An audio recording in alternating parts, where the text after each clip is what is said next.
Don't joke. Don't joke to M23, my bro. Don't joke. That is army for the people. Don't joke. Don't joke. Move, quickly.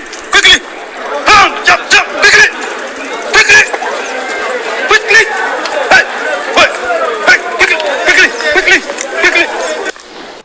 Yes, ubwo rero birumvikana ko twinjiye mu makuru agezweho murasirazuba bw'igihugu cya Repubulika iharanira demokarasi ya Kongo. Iyi News Lab TV ngendi Fagi Kayinamura, kanda subscribe cyangwa sabone kugira ngo mu byukuri ujye ubana natwe mu buryo bukoroheye cyane. Hanyuma rero reka ninjire ni inkuru.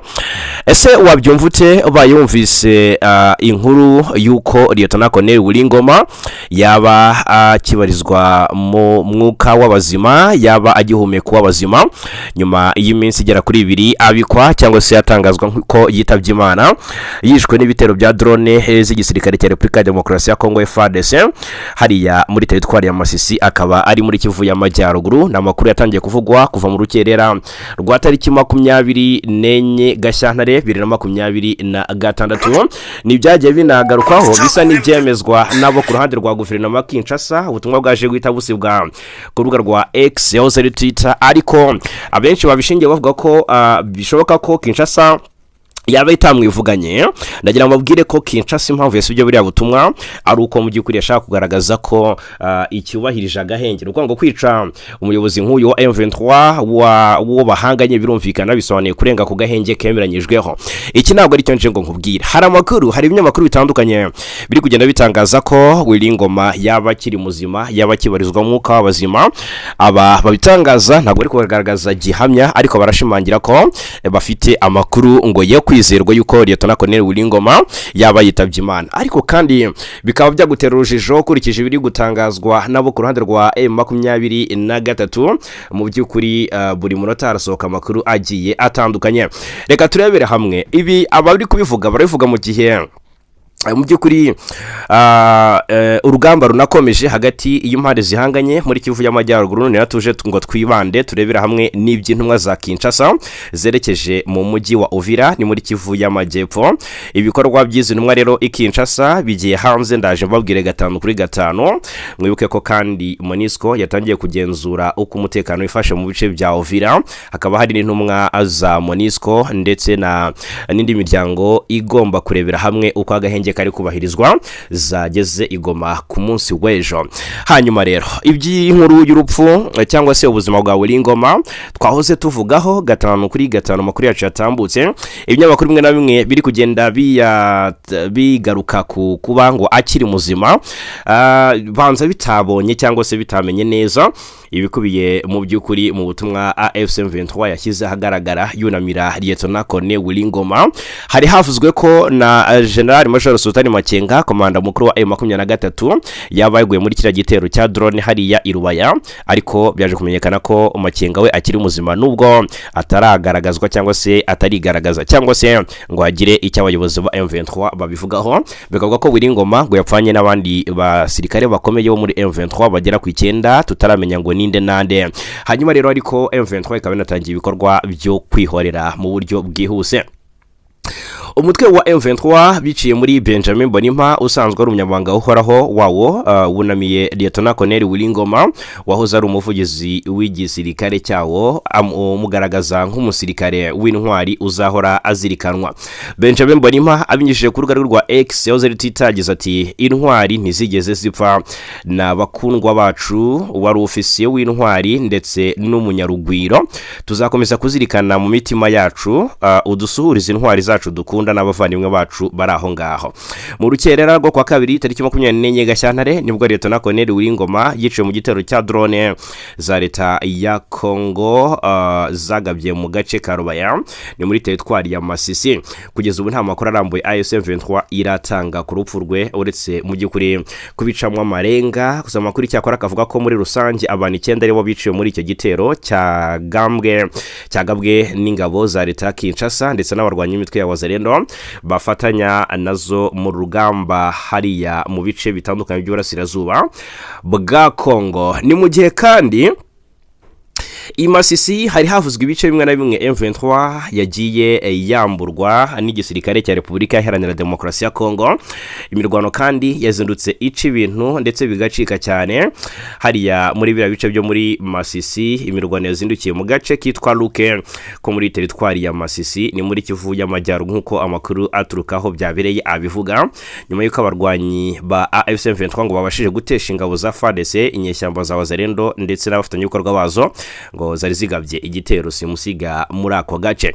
Ni munyemerere turebera hamwe uko situation imeze muri axe za Kazinga, turebera hamwe n'uduce M23 imaze kwambura igisirikare cya Repubulika Iharanira Demokarasi ya Kongo mu rwego rwo kwisubiza ikuzo n'icyubahiro ku mirongo y'urugamba. Uduce bivugwa ko M23 imaze gufata amaginga yatumaze kubatombe n'uduce dutanu. Uyu mutwe wa M23 wisubije uduce dutandukanye two muri teritwari ya Masisi ni nyuma yo kutwirukanamo ihuro ry'ingabo zirwana ku ruhande rwa leta ya Kongo ryaherukaga kutwigarurira. Nkuko amakuru abivuga dukesha abariyo aremeza ko duce AFC M23 yisubije na gace kitwa Kasenyi, aka kari totali tombe kafashwe na M23. Luke yazindukiye imirwano mu gitondo cyo kuri uyu munsi wo kuwa kane tariki 26 Gashyantare iri kuberamo iyi nayo yafashwe. Katobotobo nayo yafashwe, Kaniro ndetse na Kazinga tudushe twose twigaruriwe na M23. Kuwa gatatu ubwo AFC M23 yari yisubije agace ka Kasenyi konyine, bivuga ko rero yaraye iryamye amajanja ibyuka yigarurira n'utundi duce two muri teritwari ya Masisi. Nago hamenyekanye abaguye ku rugamba, gusa mu by'ukuri biravuga ko batagira ingano. Leta Kinshasa iherutse guha Leta Zunze Ubumwe za Amerika ibirombe bicukurwamo colta byo mu Rubaya kugira ngo zijye ziyakurura. Bikavugwa neza ko bimwe mu byateye urupfu rwa Irihimuye harimo n'ubugambanyi bw'ibihugu by'amahanga byifuza mu by'ukuri kuba byagira ubugenzuzi kuri iki kibaya kuri iki kirombe cya Rubaya cyo muri teritwari ya Masisi kigenzurwa n'abarwanyi ba M23. Ndetse kandi kuri wa gatatu imirwano hagati y'ingabo za leta ya Kongo na AFC M23 yiriwe ijya mbere mu bice bitandukanye by'umwihariko muri teritwari ya Masisi no mu bice bitandukanye by'intara Kivu y'Amajyepfo. Umuvugizi wa AFC M23 Lawrence Kanyuka nawe yaje kuba abikomozaho ku kijyanye n'ibitero rero by'igisirikare cya Repubulika Iharanira Demokarasi ya Kongo. M23 yaje kugira icyo ibivugaho, ariko inamagana uguceceka kw'amahanga kuri iki kibazo gikomeje kuba ingorabahizi cyane cy'umutekano mu burasirazuba bwa Kongo. Ubwo rero reka turebera hamwe ibikubiye mu byatangajwe n'abarwanyi ba M23. Uyu mutwe wanenze guceceka k'umuryango mpuzamahanga biciye muri perezida wayo akanabona umuvuzabikorwa wungirije w'irihuriro Alliance Fleuve Congo Bertrand Bisimwa, aho yanditse ku rubuga rwa X ati turabona ko ubutegetsi bwa Kinshasa bwongeye gukandagira gahenge bugatangiza ibitero rusange ku mirongo yose y'urugamba ndetse no hirya no hino no hirya yayo. Ibi ni igikorwa rero ngo cyateguwe neza kandi cyagutse kigaragaza icyemezo cyafashwe ku bushake cyo guhitamo inzira ya gisirikare. Bertrand Bisimwa yavuze ko nka AFC M23 bafite impungenge zikomeye kubera ko kugeza ubu nta gikorwa gisobanutse kandi kigaragara cyafashwe kigamije guhagarika byako kanya ibitero bakomeje kugabwaho n'ingabo za leta ya Kongo. Ati nta kwamagana ku mugaragaro, nta gucyaha, nta n'intambwe zigaragara mu by'ukuri zafashwe kugira ngo hirindwe ibyago byo kwiyongera kw'imirwano. Perezida wa M23 aravuga ko uguceceka gukomeje kugaragaza mu by'ukuri n'amahanga gitandukanye cyane n'uburyo yihutira kwamagana uriya mutwe iyo wagabweho ibitero bikaba ngombwa ko wirwanaho. Ni AFC M23 ikomye amahanga akomeje kurusha karumira mu gihe ikomeje kugabwaho ibitero karahutaka n'ihuro ry'ingabo za leta ya Kinshasa biri kugira ingaruka ndetse bigahitana bamwe mu bayobozi b'uyu mutwe. Ni ibitero byagabwe Rubaya, hari byagabwe mu Minembwe, ibitero bitaziguye mu bice bya Rutigita, ni mu Minembwe, muri za Kitazungura muri teritwari ya Karere ndetse no muri Rugezi ahari muri teritwari ya Minembwe, akaba rero ari muri Kivu y'Amajyepfo.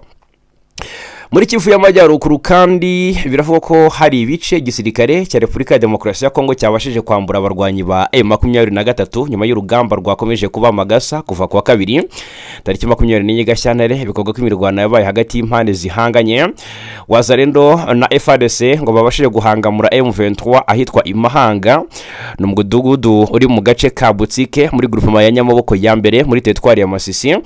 Amakuru atandukanye aturuka mu nzego zitandukanye zaho ibintu byabereye akavuga ko ingabo za leta zageze Ibuhimba ni mu gace kegeranya cyane na Warikare zigaba igitero ku birindiro bya AFC M23 ahitwa Imahanga. Inkuru dukesha Actualité PSD kavuga ko nyuma yo guhangana n'inyeshyamba za M23 zavuye mu mudugudu wa Mahanga zirukanywe na Wazalendo, abaturage bavuganye n'iki gitangazamakuru bo muri ako gace batangaza ko inyeshyamba za AFC M23 ngo zasubiye inyuma mu ishyamba riri muri kariya gace ka Sheferi ya Oso Banyungu. Hagaragaye kandi guhunga kw'abaturage benshi aho imiryango myinshi yihutiye kuva mu bice bya Mahanga ihungira mu bihuru bihakikije.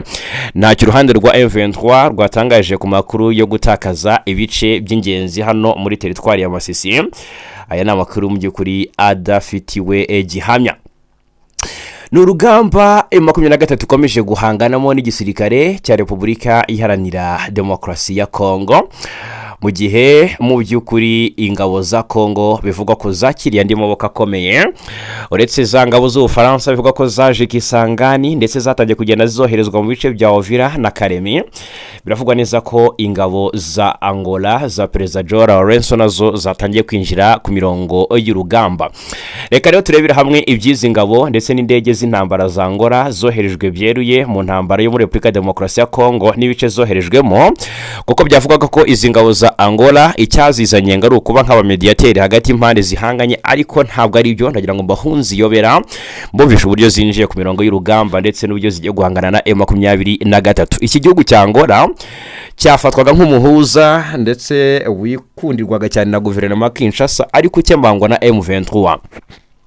Ku mugaragaro rero ugukemanga kwa M23 bigaragaye ko kwari gufite ishingiro, kuko iki gihugu cyinjiye ku mugaragaro mu ntambara ikomeje kubera muri Burasirazuba bwa Kongo nyuma yo kohereza abasirikare n'ibikoresho bya gisirikare birimo indege z'intambara mu rwego rwo gushyigikira ubutegetsi bwa Kinshasa mu rugamba bahanganyemo n'ihuriro Alliance Fleuve Congo M23 ndetse na MRDP twirwaneho.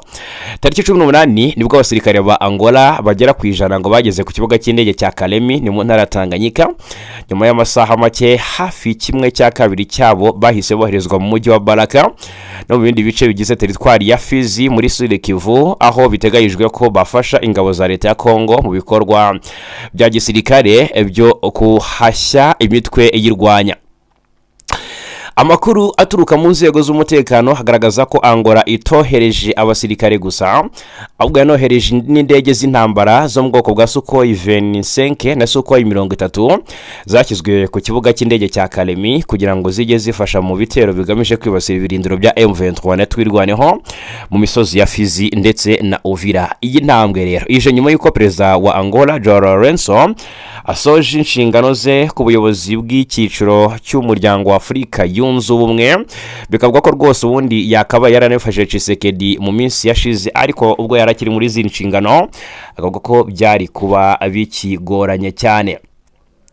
Ubwo rero Angola yari maze igaragaza ko iri mu murongo w'ubuhuza hagati ya Kinshasa n'imitwe iyirwanya, inasaba gahenge kagombaga gutangira kubahirizwa tariki ya 18 Gashyantare uyu mwaka. Icyakora kohereza ingabo ku munsi umwe n'uwari wateganyijweho gutangira kwa gahenge byasize benshi bibaza ku ruhande Angola yahagazeho. Bamwe bakabona ko yiyambuye umwambaro w'ubuhuza igafata iya mbere mu gufasha leta ya Kinshasa mu buryo bwa gisirikare. Kuva tariki 19 kugeza kuri 21 Gashyantare habereye inama y'umutekano i Bujumbura, ni ku cyicaro cya Hotel Kiri Garden, icyitwa ngo ni Kiriri Garden, yahuje abayobozi bakuru mu nzego z'umutekano z'u Burundi na Repubulika ya Demokarasi ya Kongo. Mu bayitabiriye rero harimo umugaba mukuru w'ingabo z'u Burundi General Prime Niyongabo, General Gilles Banzamwilambwe ndetse na Minisitiri w'ingabo wa Kongo Guy Kabombo Mwandiyavita. Iyi nama yari yitabiriwe n'abayobozi bo mu gisirikare cya Kongo barimo Brigadier General Mwakumbuluku Daniel, uyobora 34 region militaire ndetse na Colonel Kisembo Esingoma Benjamin ushinzwe ibikorwa bya Sokora kabiri hamwe n'abapilote baturutse muri Angola. Amakuru ava muri iyo nama rero avuga ko impande zemeranyije ku mugambi wo kugaba ibitero bihuriweho n'ingabo zirwanira ku butaka, zirwanirira mu kirere, bigamije mu by'ukuri no kwisubiza ibice byo mu kibaya cya Rusizi muri Uvira bigenzurwa na AFC M23. Kuri ubu rero uruhande rushyigikiye leta ya Kinshasa rugizwe n'ihuriro rinini ry'ingabo zirimo iza Kongo, iza Angola, izu Burundi, umutwe wa FDLR, urubyiruko rw'imbonera kure, imitwe ya Wazalendo ndetse n'abacancuro baturutse mu bihugu byo muri Amerika y'Amajyepfo no muri Algeria. Kwinjira kwa Angola rero mu buryo bweruye mu ntambara bishobora guhindura isura y'urugamba cyane cyane kubera ubushobozi bw'igisirikare cyo mu bijyanye n'indege z'intambara n'uburambe gifite mu ntambara z'akarere. Si ubwa mbere Angola igize uruhare byeruye mu bibazo bya Kongo, kuko amateka tugaragariza ko mu myaka y'1998 na 2003 mu ntambara ya kabiri ya Kongo, Angola yari mu bihugu byashyigikiye ubutegetsi bwa Laurent Desire Kabila i Kinshasa mu rwego rwo kurinda inyungu zayo z'umutekano ndetse no gukumira imitwe yitwaje intwaro yashoboraga guhungabanya umutekano wayo. Kongera kwinjira rero mu ntambara ya Kongo muri uyu mwaka bishimangira ko Angola ikomeje kubona umutekano w'akarere nk'inyungu zayo bwite, kandi ko itazuyaza mu by'ukuri gukoresha imbaraga za gisirikare igihe ibona ko inyungu zayo cyangwa se izafatanya bikorwa ziri mu kaga. Byemezwa ko kwinjira kwa Angola mu ntambara bishobora gutuma urugamba rurushaho gukomera cyane ko AFC M23 na M23 rwaneho imaze igihe yigarura ibice bifatika mu burasirazuba bwa Kongo. Ibi kandi bishobora gukoba mu nkokora inzira y'ibiganiro bya politike byari bitegerejwe guhuza impande zishyamiranye. Ni mu gihe amahanga akomeje guhamagarira impande zose kugabanya imirwano no gusubira ku meza y'ibiganiro. Ibikorwa bya gisirikare birimo kohereza ingabo n'indege z'intambara bigaragaza ko intambara ishobora gufata indi ntera igahindura imiterere y'umutekano mu karere k'ibiyaga Bigari. Ngubwo rero nagira ngo mbamenyeshe ko nubwo ibintu bikomeje gukara, ariko kuri wa gatatu tariki 25 mu mujyi wa Goma hari intumwa z'umuryango w'ibunge zishinzwe ubutumwa bwo kugarura amahoro muri Republika ya Demokarasi ya Kongo MONUSCO zakiriye General Charles na Kempa n'itsinda ry'abantu batatu bahagarariye urwego rwa MCVE+ ndetse na IGVM+.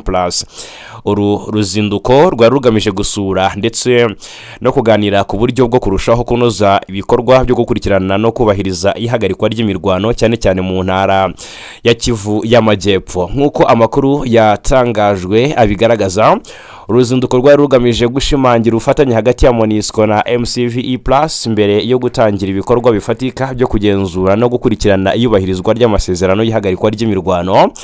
Ibi bikorwa bikaba bifite akamaro kanini mu kugabanya umwuka mubi ukomeje kugaragara mu burasirazuba bwa Kongo, aho AFC M23 ikomeje guhangana n'ingabo za leta mu bice bitandukanye. Mu biganiro byabereye Goma rero, umuyobozi w'ibiro bya MONUSCO Gani Are hamwe n'umugaba w'ingabo wungirije by'agateganyo Brigadier General Sari Mohan Padma bongeye gushimangira ko MONUSCO yiteguye gutanga inkunga yuzuye mu bikorwa bya MCVE+, haba mu rwego rwa tekinike, ubujyanama ndetse no mu bufasha bw'ibikoresho. Ku ruhande rwa MCVE+, intumwa ziyobowe na General Charles na Kempa zemeje ko gahunda y'ibikorwa by'umwaka wa 2026 yamaze gutegurwa no kunozwa, kandi ko izashyikirizwa MONUSCO mu rwego rwo kuhuza imbaraga no gukorera mu mucyo. MCVE+ ni urwego rwashyizweho mu rwego rw'ubufatanye bw'ibihugu byo mu karere k'ibiyaga Bigari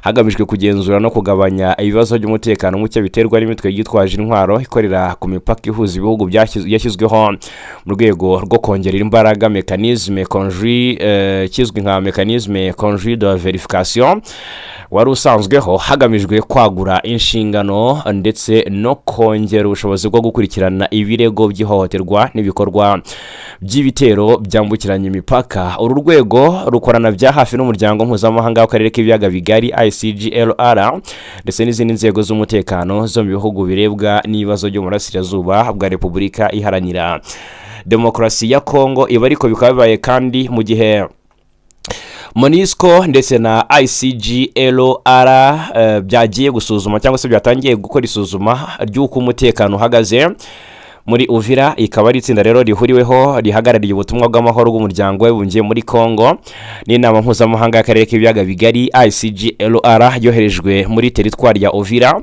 gukora isuzuma ry'ibanze ry'umutekano waho. Ni MONUSCO yasobanuye ko ubutumwa bw'iri tsinda buzamara iminsi 5 guhera ku 23 kugeza ku 27 Gashyantare, kandi ko bwatangiye nyuma y'ibiganiro yagiranye na perezida wa Kongo hakaba n'umuyobozi wa ICGLR Felix Antoine Kisekedi. Itsinda riri muri ubutumwa riri gusuzuma niba ibikorwa bya MONUSCO na ICGLR byo kugenzura yubahirizwa ry'agahenge muri Uvira bizaba byitezwe, bizaba rero bitekanye kandi niba ngo bizanashoboka.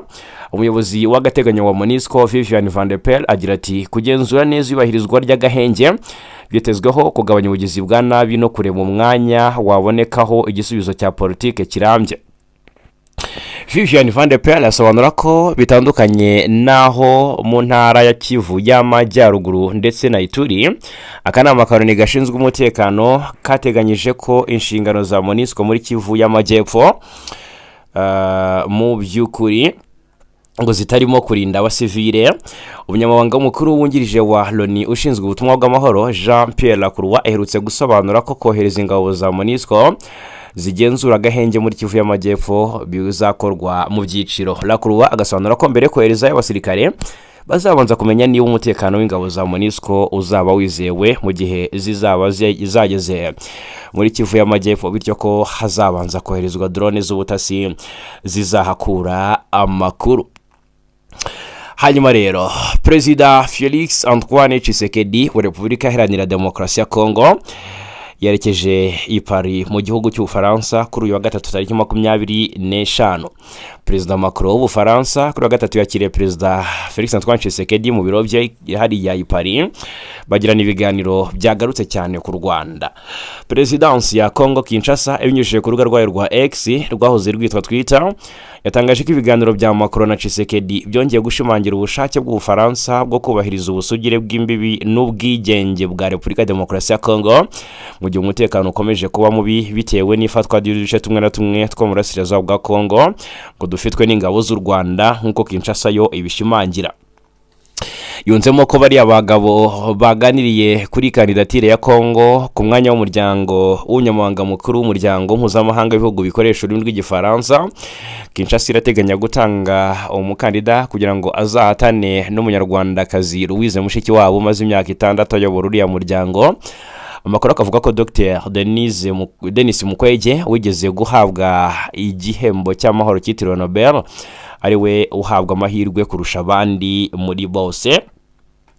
Kuri ubu rero ntiramenyekana niba Macron yemereye Kinshasa kuzashyigikira umukandida wayo nyuma y'uko Kisekedi abisabye Perezida Macron. Abagabo bombi rero baherukaga guhurira i Paris mu kwezi gushize kwa Mutarama 2026. Ni mu gihe imirwano ikomeje guca ibintu mu burasirazuba bwa Kongo. Perezida wa Amerika Donald Trump wa Leta Zunze Ubumwe za Amerika ku munsi w'ejo bundi yongeye gutangaza ko yahagaritse intambara yo muri iki gihugu. Ni mu gihe imirwano ingabo z'iki gihugu zirwanamo n'inyeshyamba z'umutwe wa M23 yakomeje guhindura isura. Trump mu ijambo rizwi nka State of the Union yagejeje ku banyamerika yavuze ko mu gihe gito amaze atangiye kuyobora kiriya gihugu yashoboye guhagarika intambara 8 zo hirya no hino ku isi. Ni intambara yavuze ko zirimo iya Israel na Hamas, Israel ndetse na Iran, Pakistan n'Ubuhinde, y'u Rwanda na Repubulika Demokarasi ya Kongo, Thailand na Cambodia, Armenia na Azerbaijan, Misiri na Ethiopia ndetse na Serbia na Kosovo. Mu Kuboza 2025 nibwo Perezida Trump yayoboye umuhango gusinya amasezerano y'amahoro hagati ya Repubulika Demokarasi ya Kongo n'u Rwanda. Ubwo ni hagati ya Perezida Kisekedi ndetse na Perezida Kagame w'u Rwanda. N'umuhango wabereye i New York muri Leta Zunze Ubumwe za Amerika. Icyakora nubwo ayo masezerano yari yitezweho gushyira iherezo ku ntambara Kinshasa irwanamo n'umutwe wa M23 byitwa ko ushyigikiwe n'u Rwanda, ku mirongo y'urugamba impande zombi ziracyarwana ndetse imirwano irasa n'iyamaze gufata indi ntera. kuwa mbere rero tariki 24 Gashyantare umuvugizi w'igisirikare cya M23 yiciwe mu gitero cya drone mu gace ka Rubaya. Murumva ko ibintu bikomeye, ariko President Trump aravuga ati njyewe namaze kurangiza intambara yo mu burasirazuba bwa Kongo, ariko akavuga ko yarangije intambara ya Kongo n'u Rwanda. Ni mu gihe ibya Kongo n'u Rwanda bikomeje kuba ibindi Kongo ishinja u Rwanda kuba arirwo nyirabayazana w'ibibazo by'umutekano burasirazuba bwayo. Kinshasa Kiliziya Gatolika yo siko ibibona. Ubuyobozi bwa Kiliziya Gatolika muri iki gihugu bwagaragaje ko kwamagana u Rwanda atari cyo bushyize imbere, kuko bwasanze bidashobora gukemura ibibazo byose biri muri iki gihugu. Ni Kiliziya Gatolika muri Kongo imaze igihe idacana uwaka n'ubutegetsi bw'iki gihugu bwishinja kutamagana ihuriro M23 n'u Rwanda, kuko ngo rurifasha mu rugamba ririmo muri Kivu y'Amajyepfo ndetse na Kivu y'Amajyaruguru. Umunyamabanga mukuru w'inama y'abepiskopi Gatolika Sienko Musenyeri Donatien Chole yatangaje ko abarimo perezida w'iyi nama Musenyeri Fulgence Muteba bavuze u Rwanda kenshi mu bihe byashize, ariko ko nyuma basanze ntacyo bishobora kumarira igihugu cyabo. Musenyeri Chole agira ati si ubwa mbere musubira inyuma musuzume inyandiko za Sienko. Ati musuzume inyandiko za Sienko muzabona ko inshuro nyinshi abashumba abanyamuryango ba Sienko ndetse na Musenyeri Fulgence bavuze u Rwanda. Yatangaje ko Kiliziya Gatolika yafashe icyemezo cyo guhagarika gushyira u Rwanda mu matangazo yayo, ihitamo gushyira imbaraga muri gahunda igamije kuhuriza abanyekongo mu biganiro by'amahoro nta rumwe uhejwe, kuko ari byo byakemura ibibazo bafite. Ati ntibivuze ko twacecetse, ahubwo twafashe gahunda itandukanye niyo yo guha amahirwe ibiganiro byo ku rwego rw'igihugu. Kuva mu ntangiriro z'umwaka ushize Kiliziya Gatolika n'itorero Anglikani byateguye gahunda igamije guhuriza abanyekongo mu biganiro by'amahoro. Leta ya Kongo yanze gushyigikira iyi gahunda, igaragaza ko abafashe intwaro bagomba guhezwa. Hanyuma tukivuga ku bya Kongo n'u Rwanda, Minisitiri Olivier Nduhungirehe yakomoje ku magambo witwa Sylvain Kenge aherutse gutangaza. Ni Minisitiri w'Abanyamahanga w'u Rwanda, yahamije ko ari amagambo rero y'urwango yibasira abanyekongo mu bwoko bw'abatutsi ashyigikiwe n'ubutegetsi bwa Repubulika ya Demokarasi ya Kongo. Yakomezaga ku byatangajwe na Sylvain Kenge wari umuvugizi w'ingabo za Kongo, akaza gukurwa kuri uwo mwanya bijyanye n'amagambo yari amaze iminsi atangaje ku banyekongo b'abatutsi. Mu nama y'akanama k'umuryango w'Ibuye gashinzwe uburenganzira bw'ikiremwamuntu yabereye i Geneve mu Suisse, Nduhungirehe yagaragaje ko ibikorwa by'ibasiramoko n'ingengabitekerezo ya jenoside bikomeje gukwirakwira muri Kongo. Ati mu myaka myinshi akarere kacu kashegeshwe n'ubuhezanguni bushingiye ku moko n'ingengabitekerezo ya jenoside.